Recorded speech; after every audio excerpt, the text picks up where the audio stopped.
Mangwanani Mwalelepo Vugenjani Vanave Africa. Welcome to Africa Good Morning, where we are bringing you the news making headlines across Africa.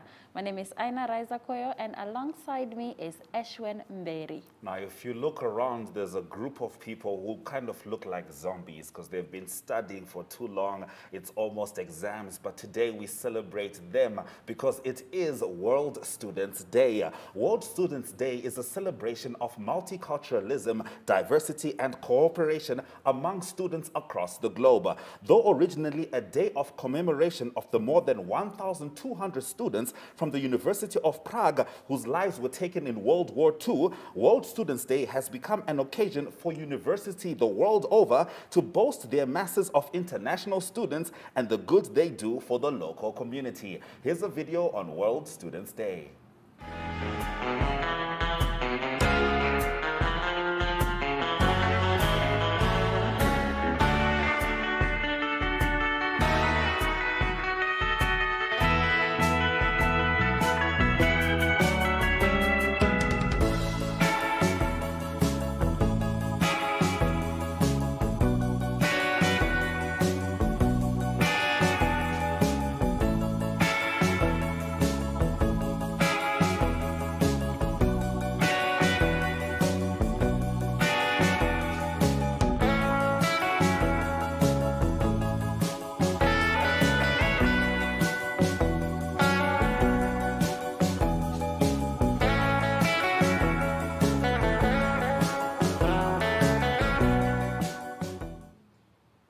It is the 15th of October 2021, and here are the news-making headlines.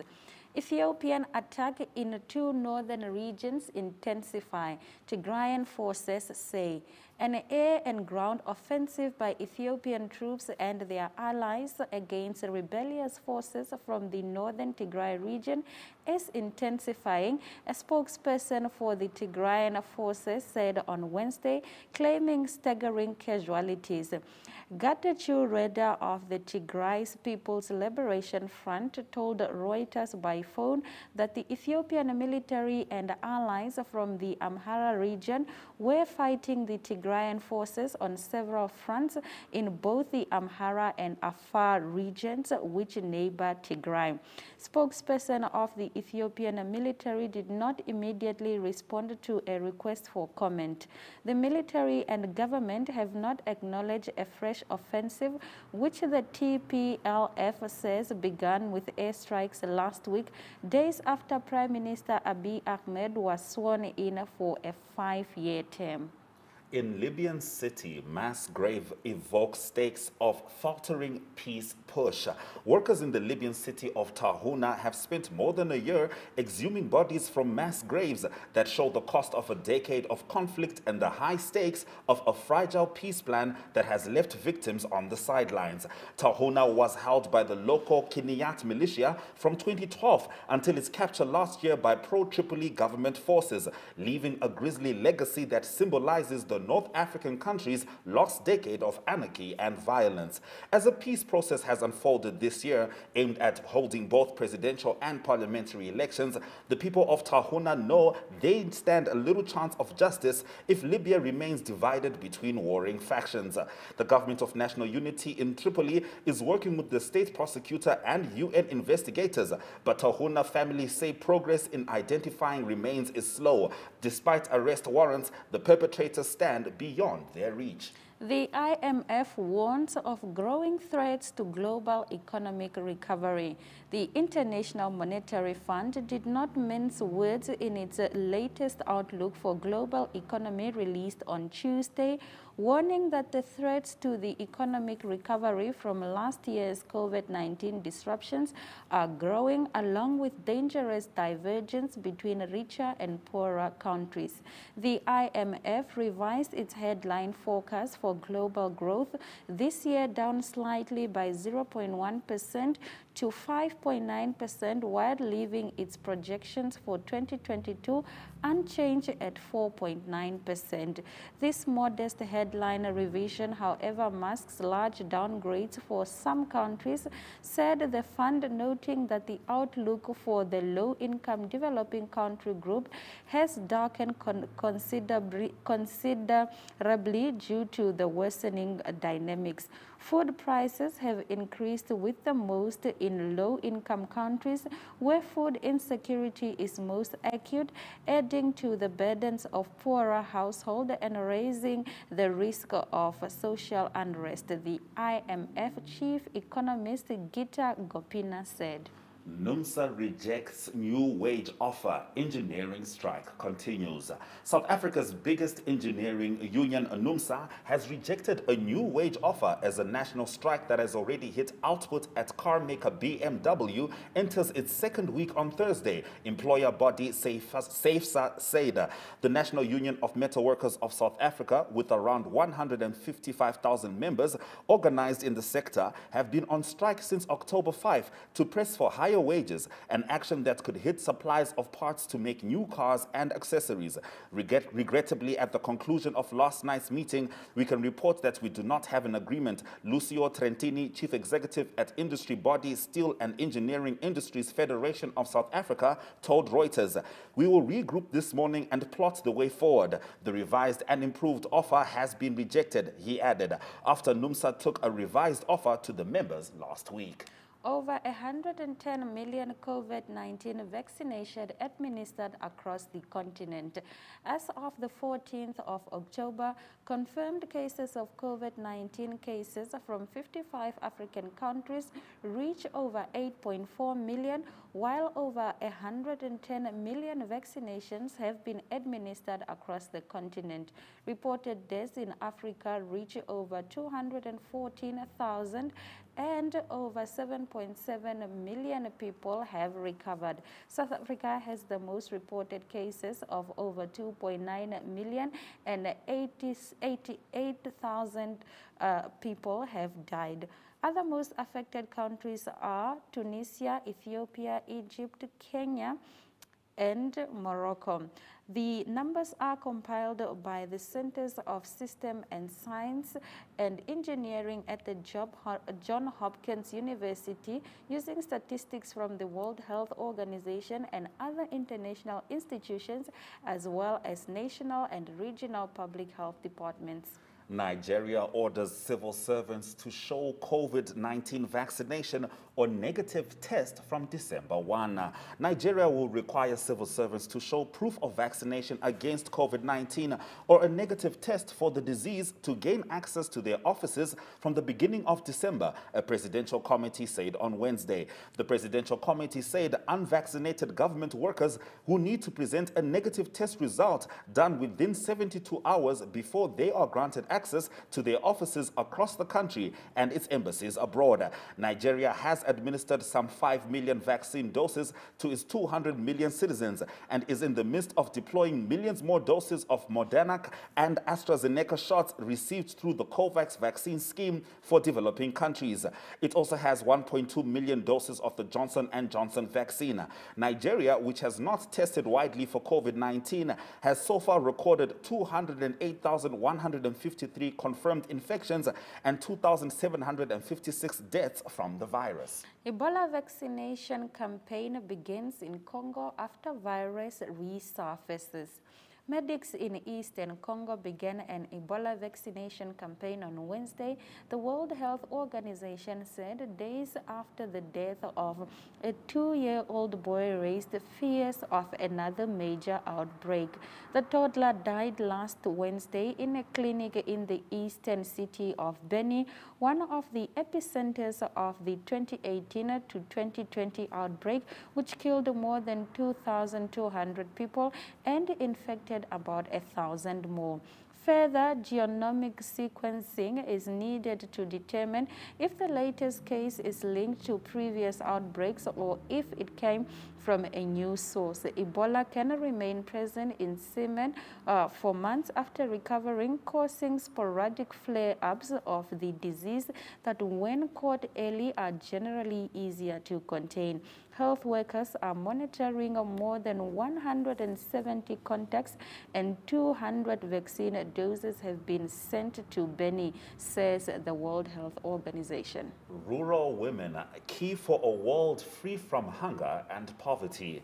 Achieving gender equality and empowering women is not only the right thing to do, but is a critical ingredient in the fight against extreme poverty, hunger, and malnutrition.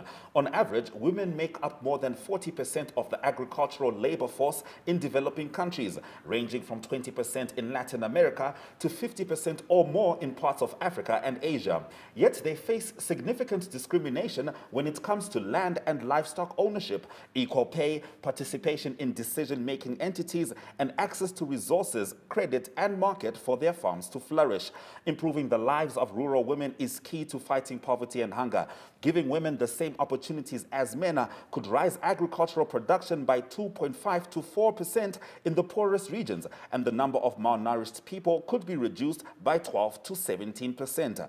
Globally, with few exceptions, every gender and development indicator for which data is available reveals that rural women fare worse than rural men and urban women, and that they disproportionately experience poverty, exclusion, and the effects of climate change.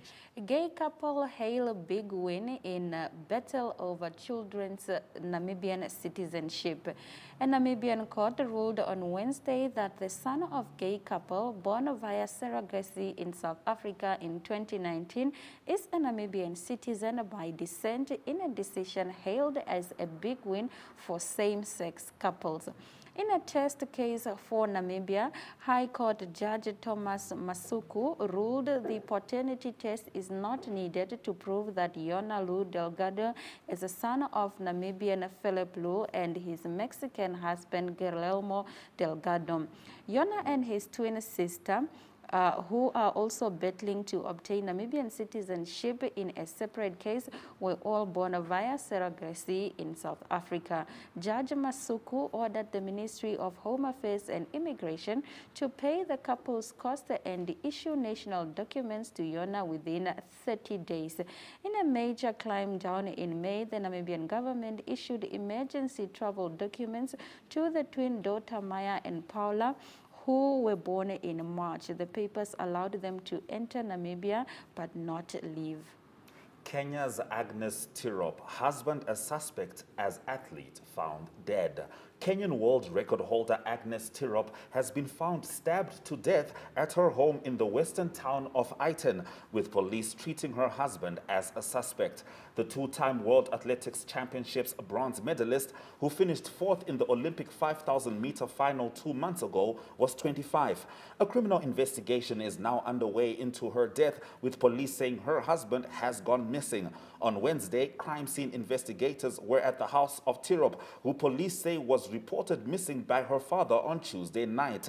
Athletics Kenya are distraught to learn about the untimely death of world 10,000-meter bronze medalist Agnes Tirop, the country's athletics body said in a statement.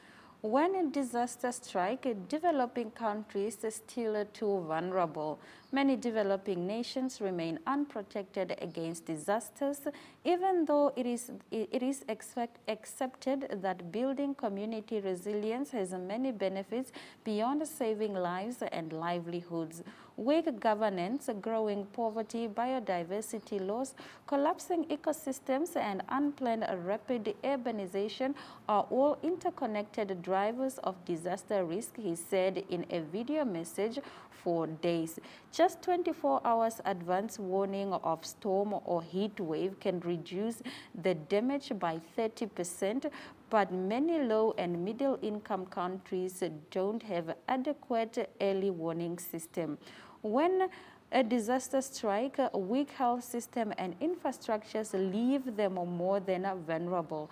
Decades of development gains can be wiped out in an instant, UN Secretary General Antonio Guterres said. Stressing the importance of international cooperation, Mr. Guterres said it is about ensuring fair and equitable access to vaccine for everyone, everywhere, dramatically increasing funds and supporting the climate change adaptation and resilience building, and delivering the Sendai framework. Kenyan says viral catchphrase belongs to him. Prominent Kenyan trade unionist Francis Atwoli wants to copyright his catchphrase Allah, Allah, Allah, signifying amazement. The exclamation is used by many in Kenya, but his exaggerated style of expression has become a well-known meme. A video of him uttering those words can often be seen on social media. Now Mr. Atwoli wants to take ownership of the copyright to prevent others from benefiting from branded merchandise. The copyright body says anyone who wants to challenge the copyright claim should file papers at its offices in the capital, Nairobi, the Daily Nation newspaper reports. Earlier this year, the trade union leader was at the center of a controversy about the renaming of a Nairobi street.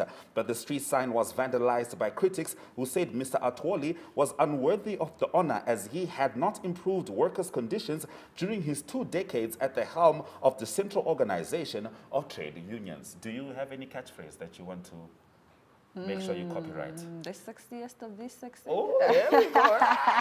It goes where it goes. But this is Africa Good Morning. We'll be back with more news after the break.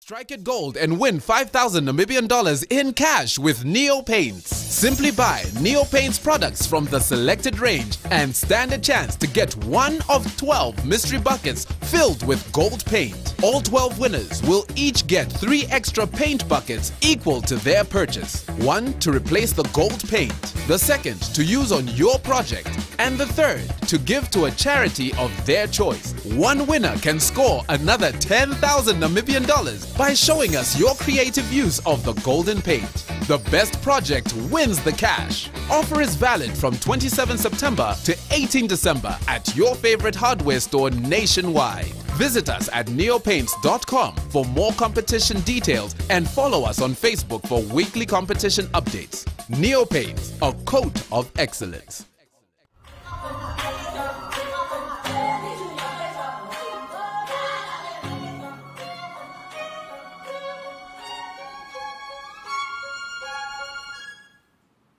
New analysis indicates lost contribution to economies due to mental disorders among young people, estimated at nearly $390 billion a year. UNICEF recently launched a report, The State of the World's Children 2021, On My Mind, promoting, protecting, and caring for children's mental health. UNICEF representative in Namibia, Ms. Rachel Odede, shares insight into the findings.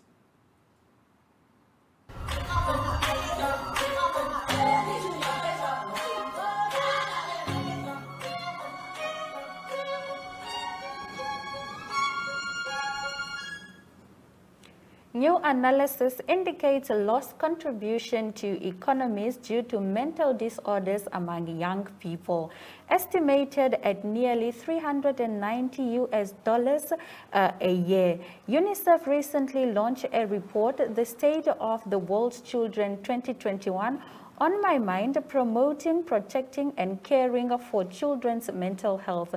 Now, UNICEF representative in Namibia, Ms. Rachel Odede, joins us in studio to share some insights into the findings. Good morning, Ms. Odede, and thank you very much for joining us. Good morning.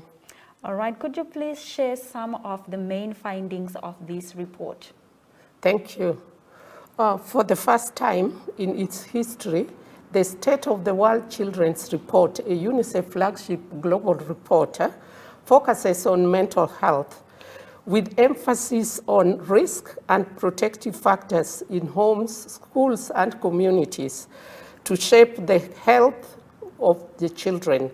And the reason why UNICEF is doing this is because of the impact of the pandemic on children, adolescents. The report highlights that 1 in 7 adolescents aged 10 to 19 years old actually suffer from mental health and also well-being. And also, we know that mental health is highly stigmatized and also underfunded, according to the findings of this report. The report further indicates that 89 million adolescents, boys aged 10 to 19, and girls of the same age, about 77 million, also suffer mental health. 1 in 4 children live with a parent who is mentally, unstable. And this underscores the importance of ensuring that we pay attention to the issue of mental health. All right, those are some very disturbing figures. Why do you think it is so relevant to share this report, especially in the light of the COVID-19 pandemic? As I said before, COVID has exposed mental health, particularly the fact that it is unfunded and it is also highly stigmatized. But you will recall that in the last 18 months, children in many parts of the world have been staying at home with very little contact with friends, with very little contact with significant others and relatives. And this has created fear in children. It has also created loneliness. And as a child, you need to thrive. You need to be yourself. But because of restricted movements, children feel very much lonely. And it is important that we support children despite COVID to be themselves and also to celebrate their lives. All right. On that note, what is UNICEF doing to counter the huge impact of the pandemic on the world's children? UNICEF is not working alone. UNICEF is working with partners. And I would like to single out the government of the Republic of Namibia, particularly Ministry of Health and also Ministry of Education and other ministries that have joined UNICEF to ensure that education continues, that children continue learning. And it is here that I would like to underscore the importance of parenting education, working with parents to help them realize that it is not just exams, it is not just homework, but it is also important to monitor the mental health of their children. A child can sometimes, just withdraw, and a parent may not know why. And this is why we are trying to see how best to work with parents, teachers, but also communities to address this silent epidemic. I call mental health a silent epidemic because, as I said before, it is only coming to light. Of course, we've had mental health even before COVID, but the COVID pandemic has exposed underfunding and also lack of attention, but fragility also of the health system that needs to care for children. All right. Where can community members and parents in general find alternative support, like maybe social workers for their children? Yes, I did talk about, partnership with government ministry, particularly Ministry of Gender. Yes. They have a social welfare, unit that does this work. But we also have civil society that are also providing psychosocial support to children and adolescents and also communities. All right. Thank you very much, Ms. Rachel, for joining us on Africa. Good morning. Thank you very much for the opportunity, and please join us in fighting mental health. As I said, it is a silent epidemic. It is not something that we can leave to UNICEF or to the government of the Republic of Namibia alone. All right. Thank you for your attention.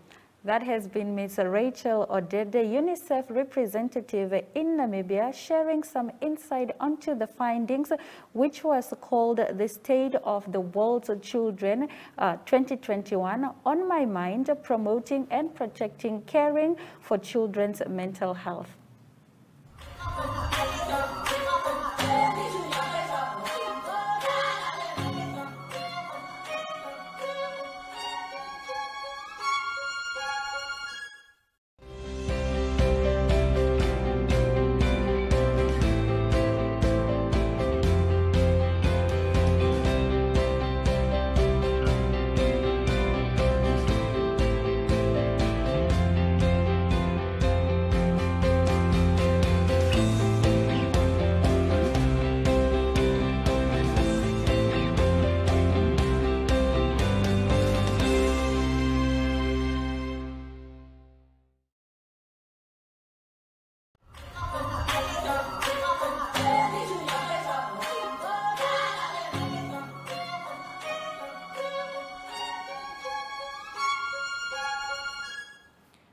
It's time for us to take a trip to Botswana, where a deal to reopen Botswana Bamakhwato Concession Limited mine is concluded. And Masejo Mokwasa has more on this story and others as well. Good morning, Masejo. How are you?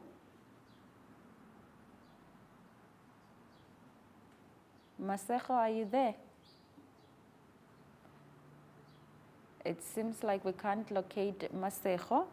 So Masejo was also going to talk about Botswana's Musician Union, which has appealed to all local radio stations to start playing 100% of Botswanian music. I remember when Big Ben was pushing for the same thing in Namibia. The show will go on after this short break.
Mbili Haufiku Senior Secondary School in Ohangwena region has been awarded the Best NSSCH 2020 award by Old Mutual. The Old Mutual National Education Excellence Awards are primarily aimed at contributing towards academic achievement and personal growth of pupils.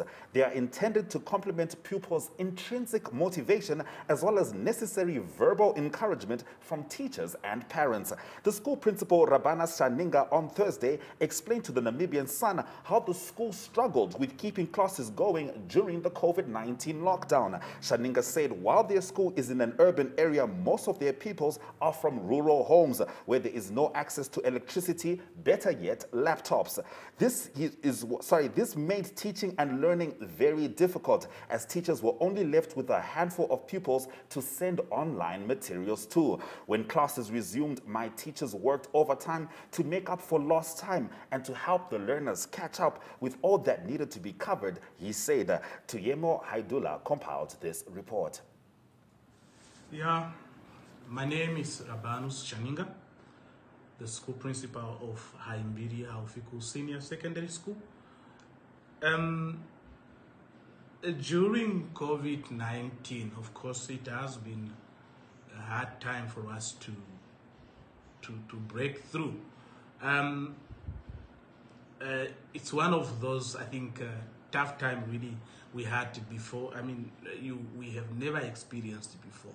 So what happened is that immediately after the lockdown, it was hectic and it was a bit of chaos.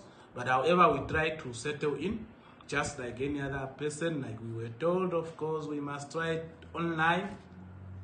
It's something that we tried. But to be honest with you, I don't think it's something that one can say it has really contributed towards good results. Online teaching, because remember, although we are a town school, majority of our learners are learners from the remote areas, and they are kids from a poor background.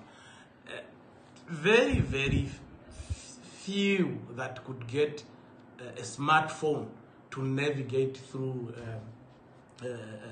these online studies.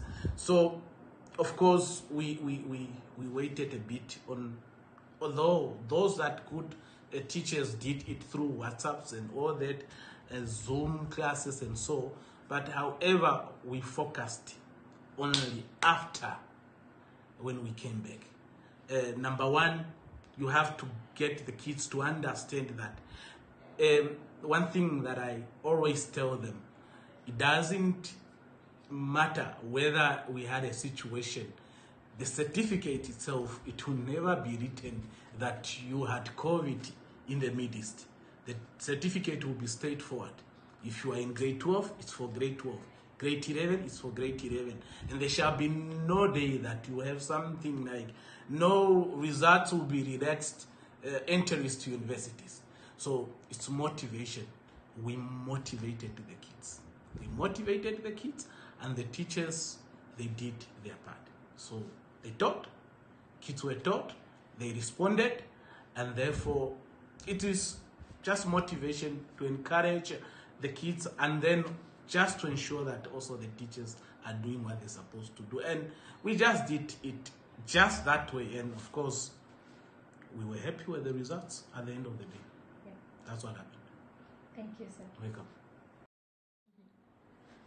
Two, I think I have, not I think, I have good teachers. They are result oriented. They are very committed. You don't push them. They understand. They just understand. We need results, and we just need to give. Learners need to be helped to pass and become somebody. That's our understanding. Finish, and then that helps us a lot to bring results. And of course, kids need somebody who should make them to understand why school, why are they here. Yeah, that's all. It's discipline, teachers, good teachers, and then you motivate the kids. That's all.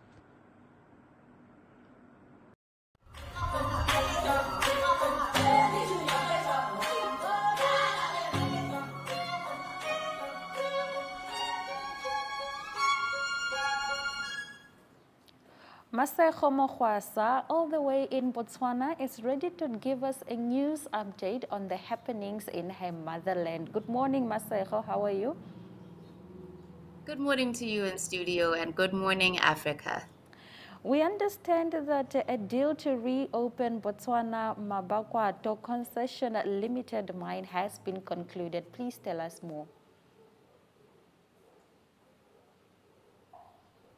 Yes, the collapse of the prices of low basal metal, high operational costs, and bulging debt resulting in closure of the Bamangwatu concessioned BCL copper nickel mine back in 2016. The closure left many out of work and put a devastating dent on the economy of the town and its surrounding villages, as many depended on it indirectly and directly for income since its opening. Over the years, deals from many investors from all over the world have been put on the table to reopen the mine. However, last week, Premium Nickel Resources Botswana, PNRB, a subsidiary of Canadian nickel developer Premium Nickel Resources, led by BCL former boss Montedi Mpati, who led the mine between 2003 and 2010, concluded a purchase agreement for the BCL mine. Not only is the purchase agreement for the mine, but it also includes 2 of its 3 shafts and related infrastructure as part of plans to revive BCL. The transaction and transfer of the assets is set to be completed within the next 120 days. It's raised 400 million US dollars in funding to bring the mine infrastructure to commissioning stage. Area Member of Parliament for Selibe Pikwe West, which hosts the mine, Ditapelo Kiorapetse, says they have been vindicated that this was a monumental mistake to the BCL. All right, now in your other story, Botswana Musicians Union has appealed to local radio stations to play 100% local airplay. Could you expand on this? Yes, as you know, during COVID, it's been very tough for artists across the platform, across the world. But Botswana Musicians Union President Fresh Lusokwane said there's a need for Botswana to start appreciating local music, adding that it is disheartening to realize that local radio stations continue to give foreign music more platform. It is not only that we want local music to be given the platform to sell the music, we also want this to afford our local artists the opportunity to have the music played so that they can be better paid, said Lisokwane. He further said discussions are ongoing with various stakeholders, including the Department of Broadcasting Services, to encourage show producers to play more local content. He stated that it has been proven over the years that the large chunk money collected from local stations goes to international musicians. This is really affecting us because we want support for the local so that we can grow our music industry. This should be the opportune time for all stakeholders to come together to ensure that local airplay is given to much needed support, considering that artists have been struggling since the outbreak of COVID-19, said Lusokwane. This brings me to the end of my report. Once again, my name is Masoko Muhasa, reporting live from Gaborone, Botswana. Over to you in studio. Thank you so much, Masejo, for such an interesting report with the news from Botswana. This is Africa Good Morning. Next up, weather.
Everything's gonna be alright. Don't you worry about a thing. We're gonna have an easy time. Don't you worry about a thing.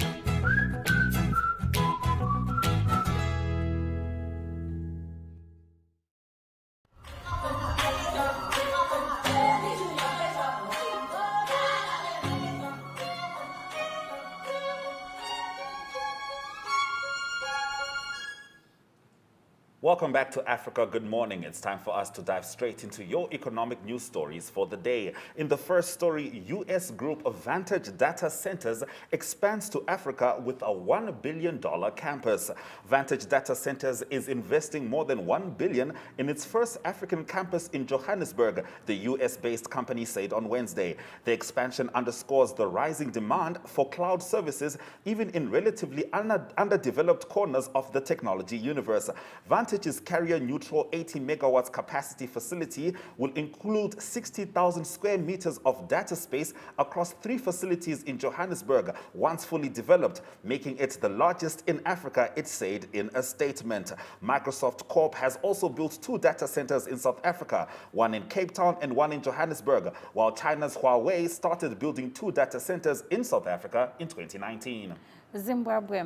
Currency risk collapse, private sector warns. Zimbabwe's leading industrialists have warned that the country's currency is in danger of collapsing as businesses resort to US dollar transactions. This comes after authorities arrested scores of foreign currency traders in recent weeks. They were accused of manipulating the volatile Zimbabwe dollar by trading on the black market. On the streets, the Zimbabwe dollar changes hands for as much as 200 per US dollar, while the official rate is 90. President Emerson Mnangagwa's government is battling to stop another collapse of the Zimbabwe dollar, which is also resuscitated in 2019, 2 years after the fall of a longtime ruler Robert Mugabe. Landmark report highlights untapped potential for Africa's film industry. Africa's film and audiovisual industries could create over 20 million jobs and contribute 20 billion to the continent's combined gross domestic product, the UN Cultural Agency UNESCO said on Tuesday in a new report highlighting this untapped potential. Africa's potential as a film powerhouse remains largely untapped. Despite a significant growth in production across the continent, the report argues Nigeria alone produces around 2,500 films a year. The film industry also faces the significant problem of piracy. The UNESCO report estimates that 50% to over 75% of revenue is lost to piracy, though precise data does not exist. Additionally, just 19 out of 54 African countries offer financial support to filmmakers. The report outlines further challenges, including limitations on freedom of expression, as well as education, training, and internet connectivity. How Tanzania plans to spend 1.3 trillion shillings IMF loan. The government yesterday outlined how 576 million rapid credit facility from the International Monetary Fund will be utilized, with President Samia Suluhu Hassan warning that she will not tolerate misappropriations of funds. Speaking in Dodoma yesterday on expenditure of the funds, which roughly amounts to 1.3 trillion shillings, Finance and Planning Minister Migwilu Cheba said the money would be used to implement development projects in education, water, health, and tourism sectors. Speaking during the launch of the development campaign for national welfare, the fight against COVID-19, Dr. Chemba said the funds would also be used to execute projects that benefits the youth, women, and children. Another 100 million, roughly equivalent to 230 billion shillings, would go to Zanzibar. Yet more of the funds would be used to construct 15,000 classrooms in secondary schools and 3,000 in primary school in mainland Tanzania. We end off in Zimbabwe as government offers nurses Wi-Fi free meals to prevent mass exodus. Government has promised restive health personnel non-monetary incentives such as accommodation, free Wi-Fi, transport, and free meals in a bid to stem out the brain drain in the health sector. This comes after mass resignation of purely remunerated nurses and doctors in public hospitals and clinics as they seek greener pastures in the diaspora. In her weekly Tuesday post-cabinet briefing, Information Minister Monica Muchangwa said government resolved to introduce mechanisms to accelerate provision of non-monetary incentives such as staff accommodation, transport, vehicle loans, canteens, cafeterias, and Wi-Fi facilities and connectivity. Cabinet wishes to inform the nation that government continues to pursue bilateral agreements with destination countries for health professionals within the World Health Organization framework, Muchangwa said. All right, that brings us to the end of our economic news stories. You know what comes up next, economic indicators.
Now, there are two things you certainly need to know on a Friday, where you're going to hang out and the sports news for the weekend. Now, today we're doing it a little different. Ari Hogard is in studio to bring us the sports news from around the world. Good morning, Ari. How's it? Morning, Ashwin. It's great to be here. It's good to have you. Nice sporting weekend. It is. I understand we're starting off with some cricket. Absolutely. It's World Cup T20 starting up. So that is a big tournament, especially for Namibia, of course. So there's 8 teams that's trying to get into the so-called Super 12s. And Namibia is one of them in the group. The one group, it's Ireland, and also there's Netherlands and Sri Lanka. So a tough game for Namibia on Monday. They're playing against Sri Lanka. Of course, a strong test. Yes. Playing nation. And other games on Sunday first would be Oman against Papua New Guinea and also Bangladesh against Scotland. So nice to see the World Cup starting. And then also the IPL is starting as well, not finishing this weekend. And today it's the final. It's Chennai Super Kings that playing the Kolkata Knight Riders. So some good cricket all over the globe. All right. No, I like that you mentioned, though, that Namibia is playing Sri Lanka. If I'm not mistaken, there's an Ashwin in Sri Lanka. So I can just be like, Lord, if it's okay, hold out our blessings for a while. All Ashwins around the world. So next we're talking about English Premier League. And, of course, I could need more blessings there as an Arsenal supporter. But Man City's playing this weekend. Yes, indeed, and you need to wait till Monday. Arsenal play Crystal Palace, but they're doing better at the moment. And at the moment, just the standings would be Chelsea is leading. They on 16 points after 7 games. Liverpool 15 after 7, and then 4 teams on 14 points. So this weekend, Watford play at home against Liverpool. Brentford is at home against Chelsea. And then Leicester City is at home against Manchester United.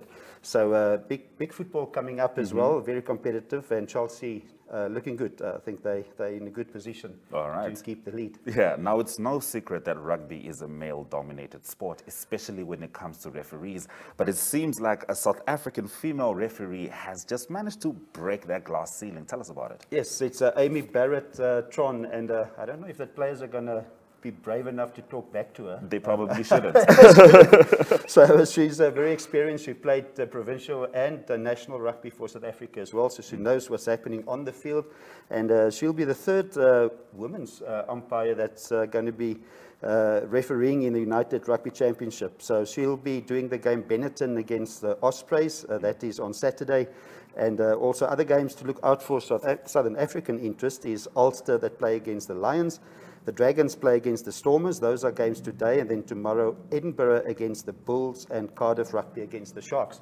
So nice rugby to look forward to. And I think Amy Barrett-Tron will do well. I think so too. All right, so give us a brief on what's happening in the tennis world this weekend. Yeah, that's they call it the 5th major. It is the Indian Wells tournament, they call it, and it's been played in California. So some of the big names didn't play because of different reasons, but it was quarterfinals time. Cameron Norrie from England, he keeps on playing well. He beat Diego Schwartzman by 6-love, 6-2. And then also some of the big names through at the moment, Alexander Zverev, Stefanos Tsitsipas, always a favorite, and Nicolas Basaksehir. And in the women's section, Victoria Azarenka and Yelena Ostapenko, they all through to the semi-finals. And I think one player to look out for is Angelique Kerber.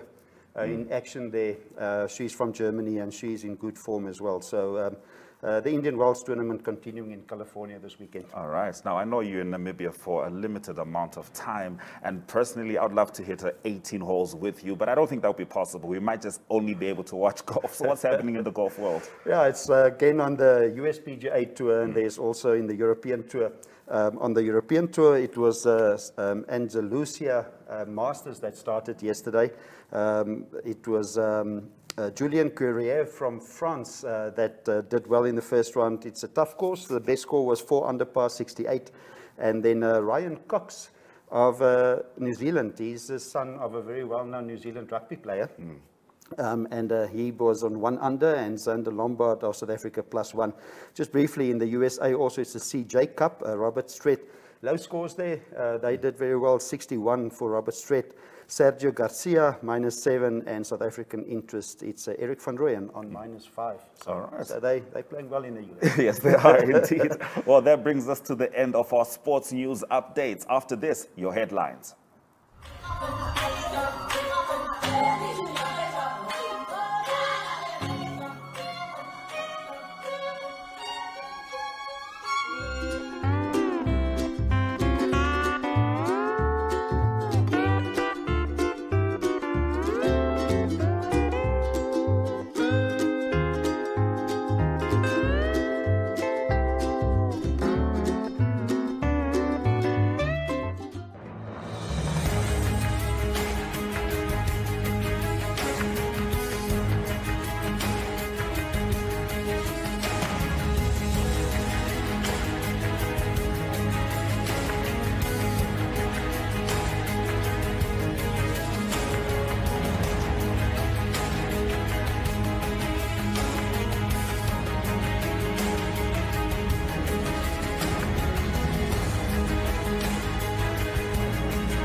Africa Good Morning has been streaming live from 7 a.m., bringing you all the news and current affairs from the SADC region and beyond. Now, if you perhaps missed our top stories at the top of the hour, or if you need a recap, worry not, here are some of the headlines. Ethiopian attack in 2 northern regions intensifies, Tigrayan forces say. In Libyan city, mass graves evoke stakes of faltering peace push. The IMF warns of growing threats to global economic recovery. NUMSA rejects new wage offer, engineering strike continues. US group Vantage Data Centers expands to Africa with a $1 billion campus.